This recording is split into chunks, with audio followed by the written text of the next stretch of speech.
présidents Chirac et Sarkozy ont commis en Afrique 2 crimes que la France paye très cher. L'assassinat de Kadhafi en Libye et le coup d'État contre le président Laurent Gbagbo en Côte d'Ivoire. Les 2 affaires sont remarquablement similaires. Pour résumer, dans les 2 cas, un président français en exercice a sciemment utilisé la force militaire française contre un pouvoir légitime d'un État tiers pour imposer un régime plus favorable à des intérêts privés et, semblerait-il, également pour éliminer des preuves de financement occulte de campagnes électorales françaises. Et ce sont les populations, tant françaises que libyennes ou ivoiriennes, qui en paient le prix humain, financier, sécuritaire et démocratique. C'est le cadre général, tant en Libye qu'en Côte d'Ivoire. Sur le cas libyen, nous avons régulièrement sur ce même plateau détaillé les conséquences migratoires catastrophiques pour l'Europe et la France depuis que le verrou libyen a été brisé. Nicolas Sarkozy devra en répondre devant la justice, pour l'instant du seul volet financier qui a conduit à l'assassinat du leader libyen avec la complicité des services secrets français, mais il devra également rendre compte tôt ou tard avec le fauteur de guerre BHL des conséquences mortifères pour le peuple libyen et pour l'Europe.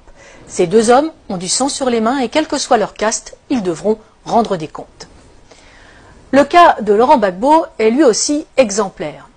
Il est socialiste, mais il est surtout francophile, historien, écrivain, catholique, patriote et n'appartient à aucune loge franc-maçonne. Ce qu'il désire plus que tout, c'est que la Côte d'Ivoire se libère de la France-Afrique que nous avons dénoncée dans notre dernière édition.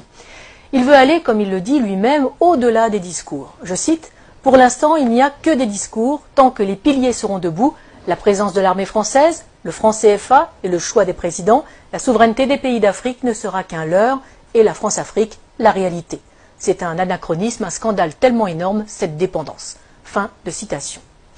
Il va vite devenir l'homme à abattre, d'autant qu'il n'est pas prompt à accepter les exigences de Villepin ou de Chirac qui attendaient, selon ses propos, des valises de billets et pas des valises de francs CFA. Longtemps opposant à Félix Houphouët-Boigny, emprisonné pour cela par le Premier ministre de l'époque, un certain Ouattara, qui est désormais l'actuel président, il est élu à la présidence de la République de Côte d'Ivoire en 2000 face à Robert Guéhi. Dès lors, la France n'aura de cesse de lui faire quitter le pouvoir de gré ou de force. Dès 2002, il doit faire face à une tentative de coup d'État par des éléments armés par le Burkina Faso. Non seulement la France ne le prévient pas de l'attaque, comme Laurent Gbagbo le dira plus tard, bien sûr qu'ils ne m'ont pas prévenu puisqu'ils étaient dans le coup. Mais Michel Alliot-Marie, alors ministre de la Défense de Chirac, refuse de faire jouer les accords de défense pourtant imposés à l'indépendance en 1960 par Paris. C'est une affaire ivoiro-ivoirienne, dira-t-elle. Henri Emmanuelli, ancien président PS de l'Assemblée nationale, expliquera cette trahison par cette sentence, je cite: « Laurent Gbagbo a eu depuis le début un souci, faire de la Côte d'Ivoire un pays indépendant. C'est cela qui ne lui a pas été pardonné. » Pour Laurent Gbagbo, ce coup d'État est la conséquence directe d'une loi sur l'assurance maladie qu'il a fait voter. Une loi destinée à mettre en place 2 caisses, une pour les paysans, une pour tous les autres travailleurs, financées par les bénéfices du cacao, du café, de l'EVA, mais aussi des mines de diamants et d'or. Les compagnies de la France-Afrique y voient une menace trop grande pour leur marge. Le coup d'État est donc lancé. La moitié nord du pays sera depuis cette date sous la domination de bandes de pillards et de rebelles. L'immigration de dizaines de milliers d'étrangers et la distribution de cartes d'électeurs visent à fausser le vote des Ivoiriens et à faire main basse sur le sud, Eldorado agricole et minier de l'Afrique.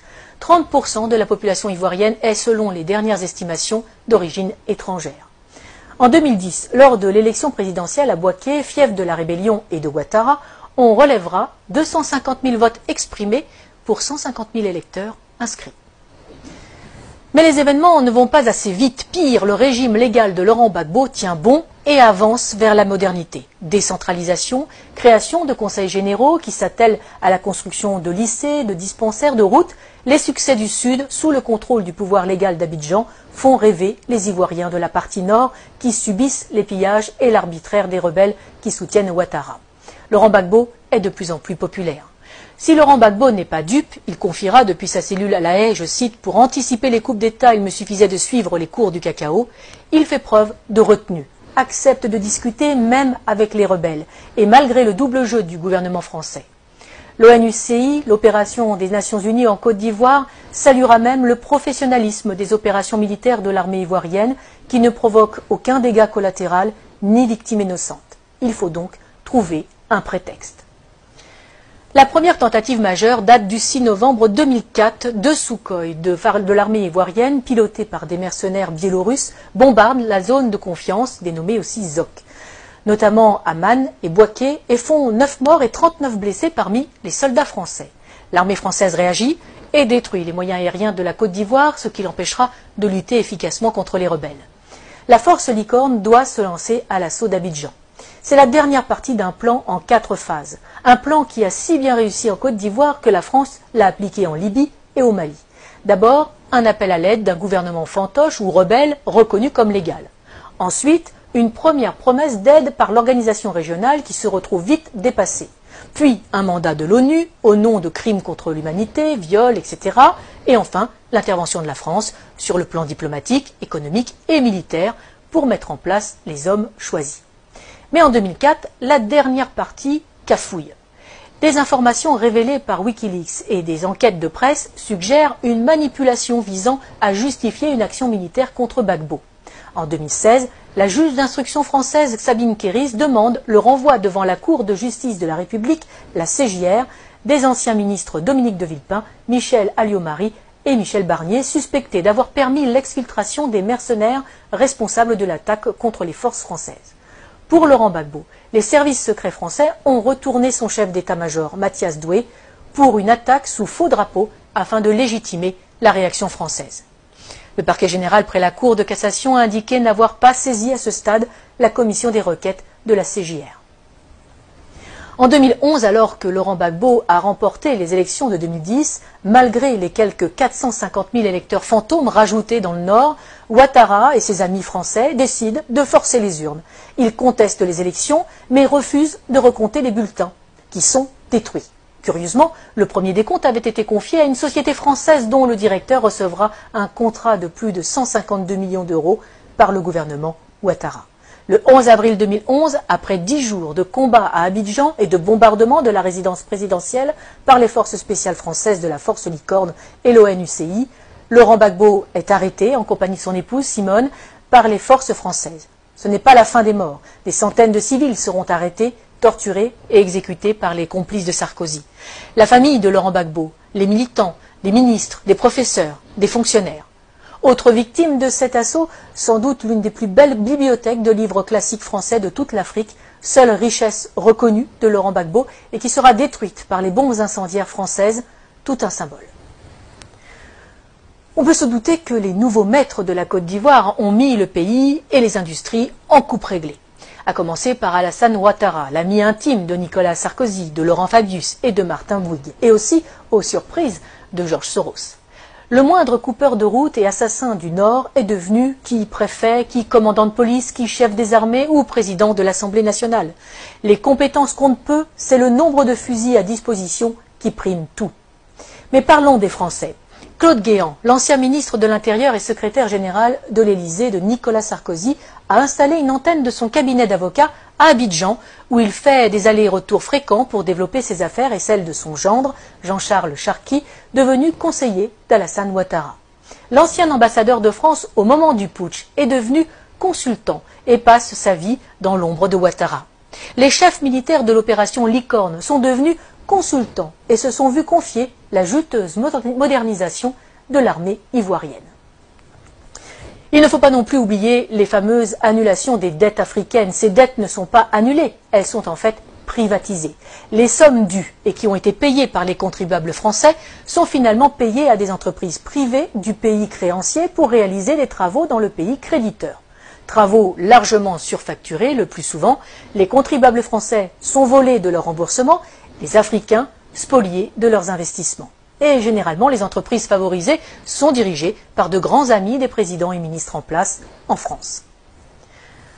Ils ne peuvent quand même pas exécuter Laurent Gbagbo, bien que un procès en Côte d'Ivoire, oui, mais sans lui, car il est trop populaire.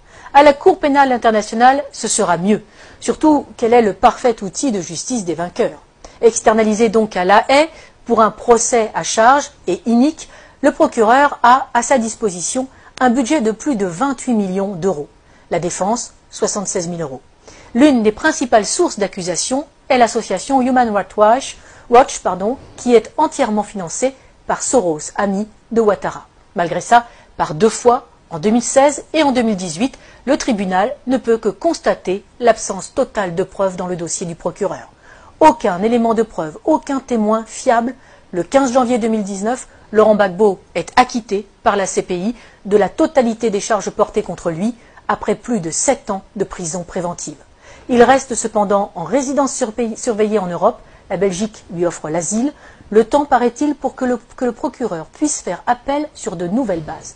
Lui, qui n'a jamais réussi à monter un dossier alors qu'il a travaillé main dans la main avec Ouattara et les gouvernements français. Nous n'avons fait ici qu'effleurer ce sujet vaste et complexe qui pourrait servir de trame à une série d'espionnage et de géopolitique. Pour ceux qui voudraient aller plus loin, qu'ils n'hésitent pas à lire l'ouvrage « Libre pour la vérité et la justice » de François Mattei aux éditions Max Milo. Il est le fruit des entretiens de l'auteur avec Laurent Gbagbo pendant ces 7 années de détention arbitraire. Publié quasiment à la veille de la libération du président ivoirien, ce livre est la preuve que Laurent Gbagbo a eu raison trop tôt. Mais il n'est pas dit qu'il ne revienne pas dans le jeu politique ivoirien, totalement blanchi des accusations portées contre lui, fort de ses réussites comme président et avec un programme toujours plus d'actualité. Il faudrait plus de chefs d'État comme lui en Afrique, conscients des atouts de son continent, préférant des relations saines avec la France plutôt que l'exigence d'une repentance perpétuelle imposée aux Français pour des crimes qu'ils n'ont pas commis. Une repentance qui n'est là que pour cacher le pillage de l'Afrique par des multinationales et imposer une invasion migratoire ruineuse et destructrice pour l'Europe. Défense de l'identité nationale, mise en œuvre d'un patriotisme social permettant de vivre et de travailler au pays, non-alignement, intégrité de ses élites politiques et économiques, il faudrait peut-être aussi plus de Laurent Gbagbo en Europe.